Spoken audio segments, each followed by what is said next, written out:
Ser ciudadano, un ser íntegro y coherente. Y ya tenemos en línea a nuestro amigo Juan Medina, abogado con más de 20 años de experiencia en la gestión pública.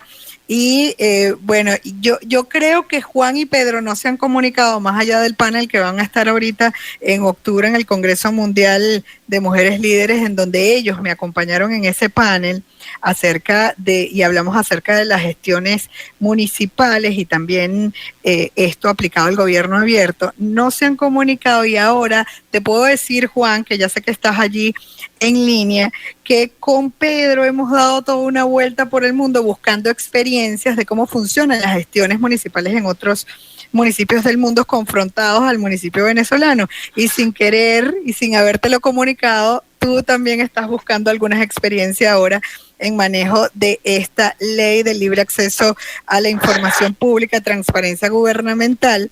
Y lo hicimos la semana pasada con México, ahora nos vamos con Paraguay, porque es que yo digo, si el agua tibia ya está descubierta, ¿para qué la vamos a decir, verdad? Hay buenas experiencias en otras partes que pudiéramos hacernos de ellas y quizás hasta malas para tratar de evitarlas. ¿No te parece? ¿Cómo estás? Bienvenido, Juan. Gracias, María Alejandra. Evidentemente es así como tú dices. Si tenemos hoy en día tantos recursos que nos permiten ver, conocer, casi que vivir las experiencias que en otros lugares ocurren, ¿por qué tratar de inventar el agua tibia si pudiese ser mucho más fácil aprender de lo que otros ya han vivido? Evidentemente no se trata de copiarnos recetas o fórmulas de otros países tal como la viven ellos, pero sí de ver esas ideas, esas innovaciones que ellos pueden haber tenido y traérnoslas y nosotros implementarlas a nuestra manera, en nuestro sistema, con nuestras necesidades. Claro, pero permíteme que te ataje allí, no te interrumpo mucho más porque siento que estoy hablando mucho hoy, ¿no? Pero fíjate, eso es la intención de los datos abiertos. Tú los has explicado muy bien en muchas de nuestras entregas, donde hablas que un dato abierto, por ejemplo, no es un documento en PDF, es un documento en Word o en Excel o en una aplicación que se pueda utilizar, que se pueda editar para que entonces más rápidamente quizás podamos compartir una ordenanza. Hay una ordenanza de gobierno abierto, por ejemplo, en el municipio de Córdoba, en Argentina, que a mí me parece espectacular y que te invito a revisar. Entonces, creo que eso es parte de esta nueva onda del gobierno abierto y de los datos abiertos. Y es uno de los principios del gobierno abierto, que el trabajo sea colaborativo, es decir, que el gobierno se valga de las experiencias de los ciudadanos y de otras localidades para mejorar su gestión. Entonces, y en el mundo actual, María Alejandra, no solo en temas de gobierno, el mundo actual es un mundo de redes, de colaboración. El Internet nos ha permitido saber cosas que antes no sabíamos en tiempo real, que antes no podíamos compartir, que antes teníamos que mandar una postal con un timbre postal, y enviarla por correo para que alguien supiera cómo era una foto de un lugar. Hoy en día no, hoy en día la realidad es distinta. Y hablando de estos temas, fíjate, en la ley, el caso mexicano nos enseñó mucho la semana pasada, me puedes interrumpir cuantas veces quieras, que a mí me encanta, pero el caso paraguayo tiene otros aprendizajes interesantes. Fíjense. Hay una regla general en la ley paraguaya que es que las públicas tienen que mantener actualizadas y a disposición del público un montón de información, un listado de información que aplica a cualquier instancia pública. Es decir, no importa de quién se esté hablando, tiene que haber esa información. Y a grandes rasgos, ¿de qué se trata? Bueno, ¿cuál es la estructura orgánica, las facultades, el marco normativo? Muy parecido a lo que veíamos, por cierto, la semana pasada en el caso mexicano. Es decir, que las personas puedan entender de qué se trata el órgano o el ente, para qué sirve, cómo funciona, cuál es su naturaleza, quiénes trabajan ahí, cuáles son sus planes operativos, su presupuesto, todo.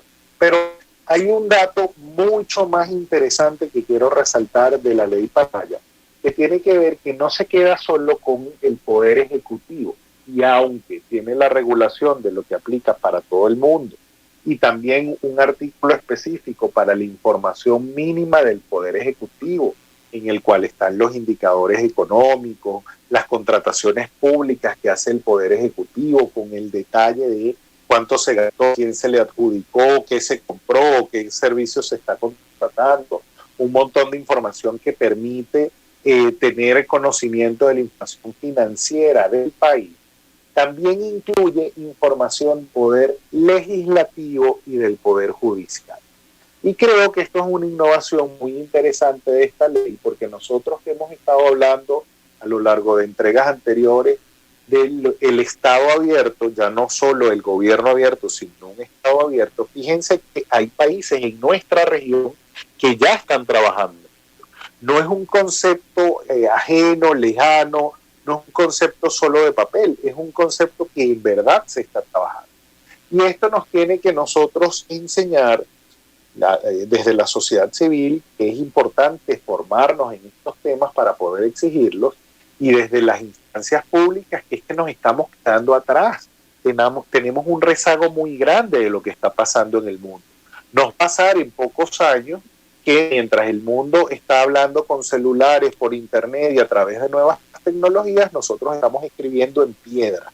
Y así, de esa magnitud, es el rezago que nos está ocurriendo. Entonces, del poder legislativo, para que nos ilustre qué es lo que tiene la ley y qué pudiésemos nosotros también conseguir, establece que el Congreso debe tener todas las leyes y todos los proyectos de ley a disposición del ciudadano. Y esto parece tonto, pero tú y yo sabemos que en el país hay muchos municipios en los que uno no consigue la ordenanza. Inclusive hay proyectos de ley a nivel nacional que son muy difíciles conseguir, que no están publicados, que parece que tuvieran un dejo ahí de misterio cuando se están discutiendo, pero es que eso es importantísimo en el poder legislativo. Otro punto que tiene en esta ley es que todas las intervenciones de los senadores y los diputados deben ser grabadas y la transcripción debe estar a disposición del público. Y en el tema legislativo, esto es muy importante, que sepamos lo que discuten nuestros legisladores, es muy importante. Y el último punto del poder legislativo que quiero mencionar es que están obligados a mostrar el resultado de todas las votaciones con respecto a los proyectos de ley o resoluciones. Es decir, el ciudadano está en derecho de conocer cómo cada uno de esos legisladores votó a favor o en contra de una ley o de cualquier resolución que se esté hablando. Ahora, pero también, te pregunto, Juan, te voy a interrumpir nuevamente. Adelante. Sí, te pregunto, el acceso a la información pública es una obligación constitucional también nuestra, más allá de los detalles de la ley nacional, e incluso, bueno, ya hay municipios y estados que tienen esta normativa. Debería también ser una obligación legislativa el entregar estas conversaciones, estas discusiones, estas transcripciones. Claro, y para eso, fíjate, la semana que viene vamos a desarrollar un punto muy importante que tiene que ver con cómo cumplir esto, cómo que estas leyes que dicen el ejecutivo o el legislativo o el judicial están obligados a hacer tal cosa, se cumpla y no se queda solamente en el papel, en la letra muerta de la ley. ¿Qué es lo que nos pasa en nuestro país? En nuestro país tenemos obligaciones legales, es decir, ya hoy en día, aunque nuestra estructura de gobierno no sea un gobierno abierto, la Constitución y las leyes establecen unas obligaciones para las instancias públicas, que hoy en día no todas se cumplen. Pero no se cumplen porque vamos a revisar la semana que viene cuáles son esas formas para hacerlas cumplir. No me quiero extender más en ese tema, pero es muy importante lo que tú dices porque lo primero que necesitamos en el país es que haya la voluntad de que esto se cumpla, de que estos principios que ya están consagrados en la Constitución y en las leyes se cumplan. Y fíjate que refiriéndonos en este último minuto que nos queda a la información del Poder Judicial, el Poder Judicial está obligado, según la ley paraguaya, a que todas las resoluciones emitidas por la Corte Suprema de Justicia tienen que estar disponibles para el ciudadano. Las sentencias firmes en los tribunales tienen que estar a disposición. Todo lo que sea decisiones que ha acordado la Corte Suprema y los tribunales tiene que estar. En las resoluciones en Paraguay hay un jurado de enjuiciamiento a los magistrados y esas resoluciones tienen que estar publicadas. Las resoluciones del Tribunal de Ética del Sistema de Justicia del Poder Judicial paraguayo tienen que estar publicadas. Entonces fíjate cómo, repetimos, el mundo nos muestra que se está avanzando no solo en gobiernos abiertos, sino en estados abiertos. Y que nuestro llamado desde aquí y nuestra constante lucha es que nosotros no nos quedemos en el rezago, que nuestro país se monte, como tú lo dices, en esos patines del gobierno abierto, para que no nos quedemos años luz por allá atrasados en lo que está pasando en el mundo. Claro.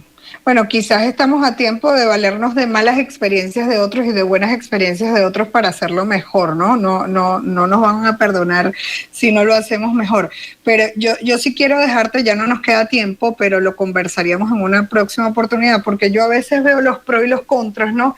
De tener algunas leyes, porque quizás cuando haces esas precisiones, el documento tal debe publicarse o el documento cual también debe publicarse, entonces pudieran decir expresamente este otro no debe publicarse, ¿no? Y todos esos trabajos que tienen que ver con el Estado y el manejo del Estado deberían ser públicos. Entonces no sé qué tan bueno sea esa precisión para no caer más bien en las restricciones y en la falta de publicación de algo que quizás sí debía publicarse y lo hacen quizás en otros países. Por eso es valiosísimo estas experiencias que estamos viendo. Me parece genial. Creo que la semana que viene podemos organizarnos y tacar ese punto, porque eso que tú estás diciendo es fundamental. Exacto. Gracias, Juan. Como siempre, gracias a Juan Medina, abogado con más de 20 años de experiencia en la gestión pública. Síganlo en su Twitter o X, @JuanEduardo con H intercalado. Despedimos desde la Gerencia General Juana Bellorín, Armando López y Luis Pérez desde la edición y grabación, Luis Rodríguez desde el control técnico en la coordinación de producción general del Circuito Unión Radio, Jesús Salazar desde la jefatura de producción de Unión Radio 93.7 FM. Se despide Alexandra Gamboa. Jessica Molina lo hace desde la producción general del programa, desde la redacción de mundour.com en Anzoátegui, Saraí Portillo. La suscrita se despide desde el micrófono María Alejandra Malaver Bellorín, certificado de locución 36.581 y de productor nacional independiente 6.264.